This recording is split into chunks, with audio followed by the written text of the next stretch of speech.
अस्सलाम वालेकुम। अगर आपको अपने चिकन्स के चेहरे के किसी भी हिस्से पे इस तरह के बगैर किसी खास शक्ल के जर्द, काले, भूरे या गंदमी से दाने नजर आते हैं तो एक मर्तबा आपकी सोच फफूंदी की तरफ लाजमी जानी चाहिए कि इसका जरिया कौन सा है। जरिया कोई भी हो, अलामात ऐसी ही होंगी जैसी आप देख रहे हैं। जल्द से जल्द उस जरिए को, उस सोर्स को ढूंढकर फफूंदी की मुर्गियों तक रसाई को रोकना है। और जो फंगस या फफूंदी हमारे चिकन्स के जिस्म में जा चुकी है और अंदर से मुख्तलिफ अज़ा की खराबी का बायस बन रही है, उसे हमने ख़त्म करना है।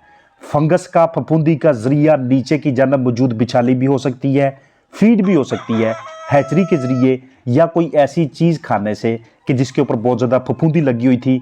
इसलिए जब भी आप नीचे की बिछाली लेके आएँ, पहले सूरज की हरारत में उसको खुश कर लें, फिर उसके ऊपर डिटोल वगैरह का या किसी दूसरी अच्छी जरासीम कुछ दवा का स्प्रे कर लें।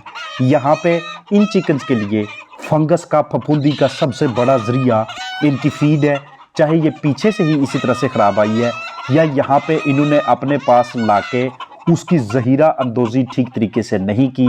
जैसे ही फीड के ऊपर सब्ज़ रंग के सब्ज़ी माइल इस तरह की ग्रोथ बनना शुरू हो जाए या सफ़ेदी आना शुरू हो जाए, जिसे आप चिटियाई वगैरह का नाम देते हैं, या फिर दाने आपको किसी और कलर में नजर आए, तो इसका मतलब ये होता है कि अब ये इस्तेमाल के काबिल नहीं रहे। उसकी वजह कोई भी हो सकती है, हमारी गफलत हो सकती है, नमी का ज़्यादा होना हो सकता है, या नीचे फर्श के साथ काफ़ी देर तक अटैच रही है, या पिछली जानब दीवार के साथ काफ़ी देर वो जुड़ी रही है। उस वजह से इसके अंदर फंगस का, फफूंदी का ये सोर्स आ गया है। और अब इसकी आपके चिकन्स के अंदर की जानब डैमेज होने के बाद बाहर की तरफ मुंह के किसी भी हिस्से पे इस तरह के आपको बगैर किसी शेप के दाने नजर आना शुरू हो जाते हैं। ये दाने इन चिकन्स के लिए मसलसल तनाव का बहुत बड़ा बायस होते हैं। इनको बुखार में भी मुब्तला रखते हैं और इनके जिस्म के मुख्तलिफ हिस्सों में इनको पेन होती रहती है, दर्द होता रहता है। इसलिए पहली बात तो ये हो गई कि बुखार के लिए अपने कोई ना कोई अच्छा सा सिरप इस्तेमाल करना है, और जो उन्हें दर्द हो रहा है उसके लिए पेन किलर यूज़ करें। मुंह के अंदर की जानब देखें कि वहाँ पे इस फंगस की ग्रोथ तो नहीं है। मुख्तलिफ चिकन्स का इस तरह से मुंह खोल के, क्योंकि अगर अंदर की जानब दाने बनना शुरू हो गए तो अब चिकन्स का खाना पीना भी बहुत ज़्यादा मुतासर होने लग जाएगा। यहाँ पे इस स्टेज पे, इस मरहले पे आपके चिकन्स खुराक बहुत कम खाते हैं या तकरीबन ना होने के बराबर खाते हैं। इसी वजह से उनका वजन भी दिन ब दिन नीचे आता जाता है। अब यहाँ पे आपने करना क्या है कि तमाम साजो सामान जो आपने चिकन्स के पास रखा हुआ है, खुराक के बर्तन, पानी के बर्तन, नीचे की बिछाली, मजीद जो आपने रैकिंग के लिए कोई मटेरियल रखा हुआ है, वो सारे के सारे बाहर निकाल के पहले उनको आपने अच्छी तरह से साफ करना है। धोने के बाद उनको सूरज की हरारत में, सूरज की रोशनी में रखना है। उसके बाद उनके ऊपर आपने कोई ऐसा मटेरियल अप्लाई करना है कि जिससे उनके ऊपर किसी भी तरह की कोई ग्रोथ है उसको ख़त्म किया जा सके। अब ये जो दाने हैं, इसमें इस वीडियो के अंदर इनका प्रॉपर इलाज हम इस तरीके से करेंगे कि हम इनको कॉपर सल्फेट, नीला थोथा का इस्तेमाल करवाएंगे। सबसे पहले इस चिकन कूप मुर्गी खाना के अंदर स्प्रे करके, स्प्रे का तरीकाकार और उसकी बाकायदा डोज भी आगे चल के आपके साथ शेयर करूंगा। कभी भी इस तरह के दानों को आप माता के साथ, यानी कि चीचक फाउल पॉक्स के साथ एजेंबल ना कीजिएगा, मिक्स ना कीजिएगा। वो दाने और तरह के होते हैं, उनकी एक ख़ास शेप होती है। इस तरह से बाज़ार से आप 480 या 500 रुपये के करीब फ़ी किलो के हिसाब से कॉपर सल्फेट लेके आते हैं। मे भी आजकल ये सस्ता हो गया हो। इसको आपने इतना ज़्यादा ग्राइंड करना है, इतना आपने इसको बारीक करना है कि इसके छोटे छोटे से बारीक से पाउडर नमा बनना शुरू हो जाए। उसके बाद आप इसको अपने चिकन्स में यूज़ कर सकते हैं। यहाँ पे इस फार्म पे 6 किलो खुराक चिकन्स खाते हैं, तो उनमें हम आधा चम्मच ये कॉपर सल्फेट, नीला थोथा अच्छी तरह से मिक्स करेंगे। खुराक को किसी ऐसी जगह पे आपने रखना है कि नीचे की जानब शापर मौजूद हो, नीचे की जानब कोई ऐसा मटेरियल या साफ़ सुथरा फर्श मौजूद हो, या फिर अगर आप स्प्रे करना चाहें चिकन हाउस के अंदर की जानब, तो 1 लीटर पानी में आपने आधा चम्मच यही पाउडर इस्तेमाल करना है। ये इस वक्त सही तरह से ग्राइंड नहीं हुए आपने मज़ीद इन्हें ग्राइंड करके पाउडर नमा बना के अच्छी तरह से इस बोतल में डालने के बाद इसको खिलाना है। हिलाने के बाद अब आप इसको उन तमाम साजो सामान के ऊपर अच्छी तरह से स्प्रे करते हैं, लेकिन इतना ज़्यादा भी नहीं कि वो गीला होना शुरू हो जाए, उनमें जो ह्यूमिडिटी है, मॉइस्चर लेवल बहुत ज़्यादा बढ़ना शुरू हो जाए। किसी भी हिस्से को, किसी भी पोर्शन को आपने छोड़ना नहीं, रहने नहीं देना कि जिसके ऊपर आप इसकी बेहतरीन तरीके से स्प्रे ना कर लें। आपके बर्ड की जो कलगी है उसके ऊपर भी इसकी फवार बिल्कुल बारीक सी हल्की सी लाजमी तौर पे गिरनी चाहिए।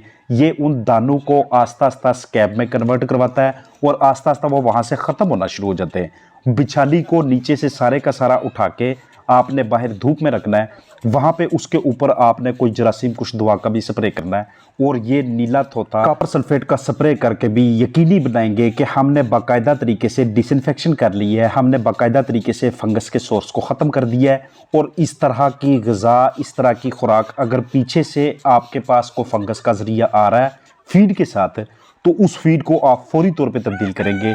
इस फीड का कोई भी दाना अब आपने अपने चिकन्स को नहीं देना। बाज़ ऐसे होता है कि खुराक के जो बर्तन होते हैं उनमें फीड बची रह जाती है और फीड बचने की वजह से रात के वक्त चूँकि मॉइस्चर लेवल थोड़ा बढ़ जाता है, चिकन्स ने वहाँ पे रेस्पिरेटरी अमल के दौरान अपने मुंह से अमले तनफ़्फ़ुस के ज़रिए ऐसी हवा, ऐसी गैसेज निकालनी होती हैं। उनके साथ बीठू के ज़रिए से नाइट्रोजन भी मिक्स हो जाती है। मॉइस्चर लेवल बढ़ने की वजह से उन फीड के दानों के ऊपर फंगस बनना शुरू हो जाती है। खुराक के बर्तन अगर हफ्तावार या 10 दिनों 15 दिनों के बाद इस तरह से साफ़ ना किए जाएं तो वहाँ पे भी बहुत ज़्यादा गंदगी इकट्ठी होने की वजह से, फीड की रोड़ियाँ बनने की वजह से फंगस का ज़रिया इकट्ठा हो जाता है।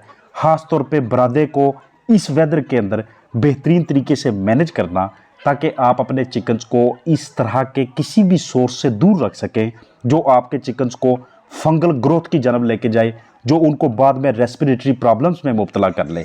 ये बाज़ आपसी लड़ाई की वजह से भी दाने बन जाते हैं, अनीमिक होने की वजह से यानी कि खून की कमी की वजह से भी होते हैं, पैरासाइट्स यानी कि तफैलियों की वजह से या फिर गंद कचरे की वजह से भी होते हैं।